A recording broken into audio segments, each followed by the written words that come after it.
maka malaikat maut turun ke sini. Makanya ketika sakaratul maut sudah datang, maka yang baca Quran hentikan. Kenapa? Oh, memang gitu ya. Jangan semakin kenceng. Ayo Pak, insya Allah Pak, gitu. Al-Baqarah Pak, Al-Baqarah Pak. Al-Kahfi, Al-Kahfi. Enggak lah. Yang baca Quran berhenti dulu. Kemudian digantikan dengan kita mentalkin. Antum agak ke sana dikit. Masya Allah ya. Orang yang meninggalnya kooperatif ini.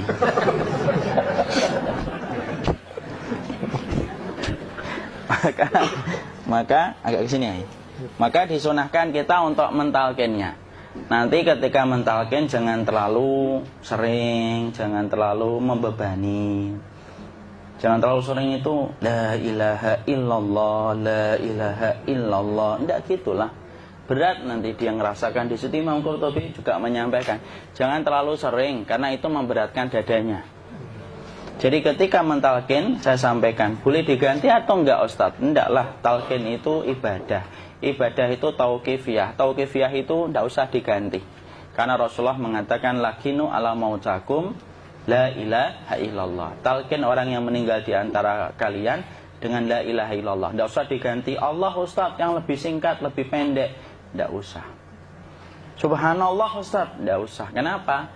Karena talqin sudah ditetapkan ucapannya oleh Nabi, begitulah kita mencontohnya. Jadi tidak usah diganti. Cara mentalqin, jadi kalau keadaan sudah tenang, tolong kalau sudah sakaratul maut jangan ditinggalkan. Karena sesungguhnya pertempuran setan itu pada detik-detik kematian semacam ini. Dan betul-betul berusaha untuk menjadikan dia murtad. Nanti makanya di situ di buku nanti dibahas kan, pertempuran setan itu sampai detik-detik orang mau mati itu sudah ayo kufur, murtad aja tuh, kamu sakit kan? Nah, itu kayak gitu.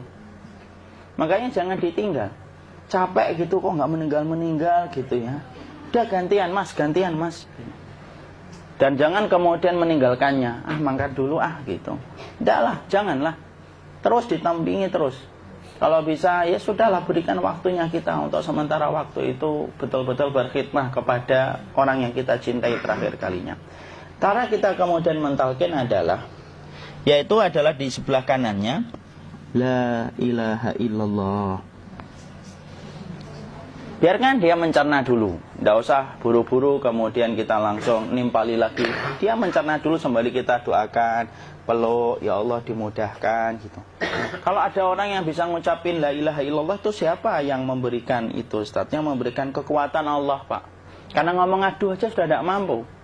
Makanya Allah berfirman dalam surat Ibrahim, yusabbitullahu alladhina amanu bil qawli tsabit fil hayatid dunya wa fil akhirah. Allah teguhkan perkataan orang yang beriman dalam kehidupan dunia dan akhirat. Dunia itu ya ketika menjelang kematiannya. Makanya dia bisa ngomong la ilaha illallah. Sebenarnya ngomong aduh aja udah gak mampu. Kalau bisa ngomong, dia pasti ngomong aduhnya dulu. Tapi Allah yang menggerakkan. Ngomong la ilaha illallah. Makanya mangkana akhiru kalamihi la ilaha illallah dakhalal jannah. Barang siapa akhir kalamnya itu adalah la ilaha illallah, pasti masuk surga. Makanya kita lagi la ilaha illallah. Dah. Cerna dulu.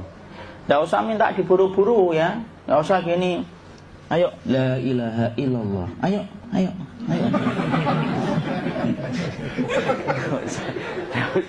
Enggak usah gitu. Ya, biarkan dia pelan-pelan gitu.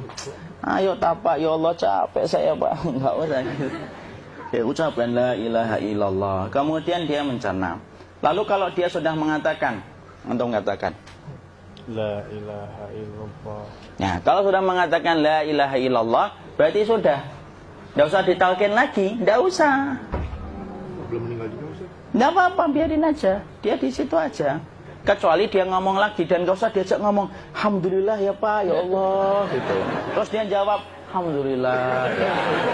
Itu berarti ucapan terakhirnya alhamdulillah. Atau ketika habis ditalkin la ilaha illallah, dia ngelihat air. Nah, itu berarti ucapan terakhirnya air. Talkin lagi. Nggak usah marah. Aduh Pak minta air. Mau minta air nanti aja dikubur gitu loh. Jangan gitu. Biarin aja. Jangan kemudian setelah la ilaha illallah La ilaha illallah. Terus, ayo tutup, awas ya ngomong lagi ya. Nggak usah gitu juga. Maka kemudian setelah la ilaha illallah sudah, nggak usah diajak ngomong gitu. Terus kemudian nggak usah ada anaknya perempuan, ya Allah Pak, sudah bisa ngomong la ilaha illallah, usah gitu. Cukup dalam hati alhamdulillah gitu. Diam kita dengerin gitu. Disitulah nanti biasanya detik dia terakhir. Dia nanti ngeliat di sini Pak, prosesnya itu nanti kaki langsung sebagian jempol dingin dia.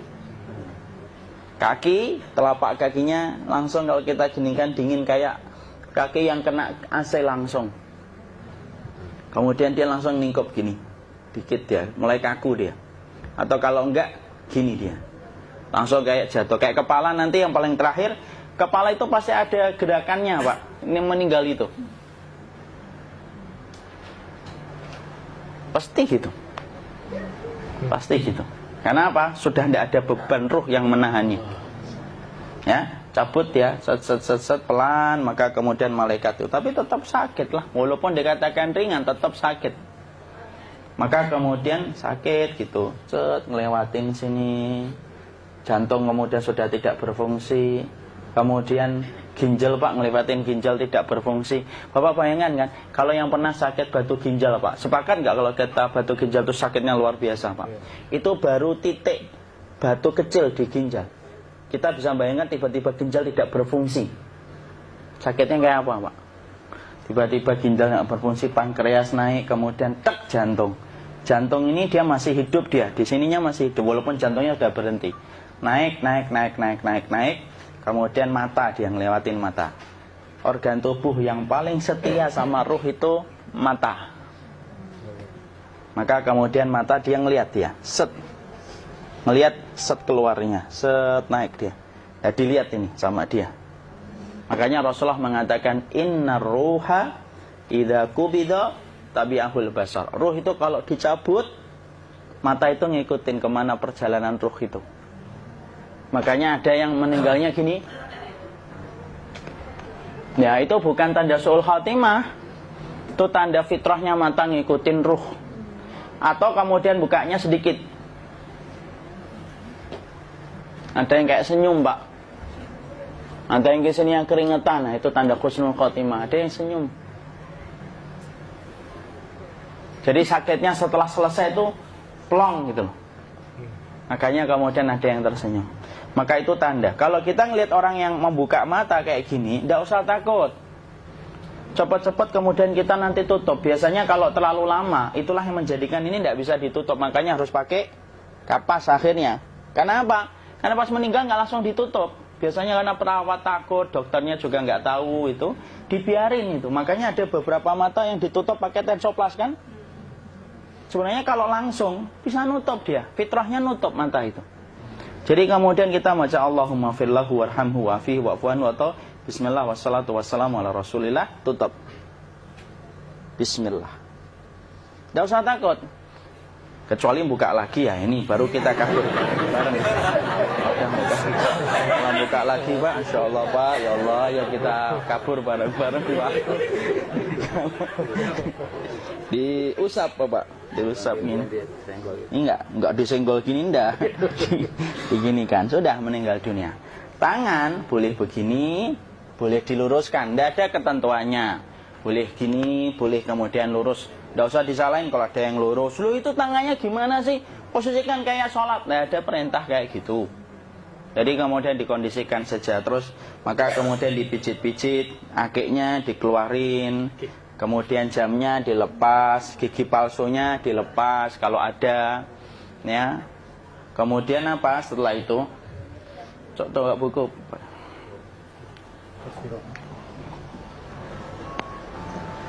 Kemudian kalau bisa awal-awal, kemudian taruh buku atau sesuatu yang agak berat di perutnya ketika baru meninggal dunia.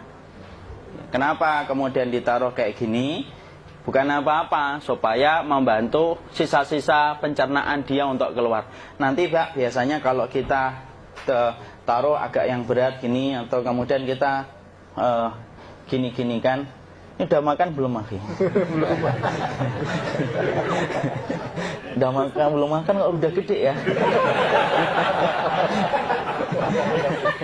Maka pencet-pencet kayak gini, biasanya nanti ketika dimandikan, nah pas dimandikan diginikan saja. Aduh. Nah ini dia sudah keluar di belakang, dia gini. Terus nanti keluar dia. Nah ini keluar langsung di belakangnya. Dan memperlakukan orang kalau sudah meninggal dunia itu yang lembut gitu. Kenapa? Inna kasra admil mayyiti kakasri admil hayyi.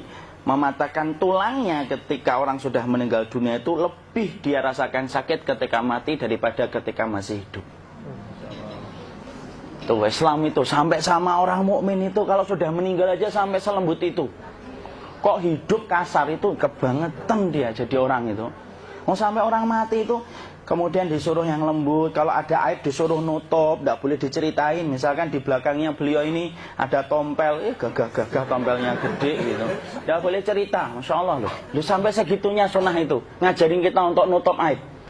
Kalau ada orang belajar sunnah sukanya buka aib, nyari-nyari kesalahan orang, sunnah yang mana dia pelajari itu, saya bingung. Makanya kemudian gini, setelah selesai, maka kemudian tutup dengan kain. Maaf ya, ya. Ya. Nanti kalau nggak kuat napas ngomong ya.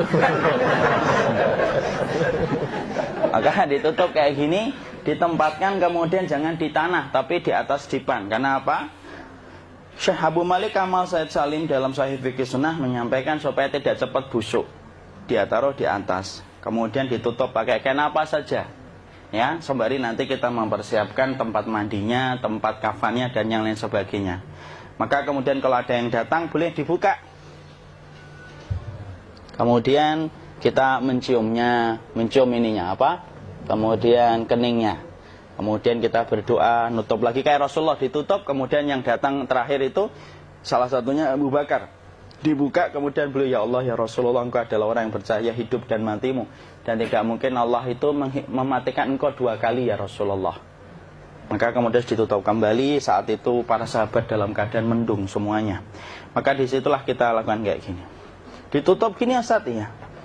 Kasihan tidak bisa nafas, insya Allah tidak butuh nafas lagi. Jadi kemudian kita semacam ini, kita persiapkan apa yang bisa kita lakukan. Nah itulah proses kematian dari sakit sakaratul maut sampai kematian.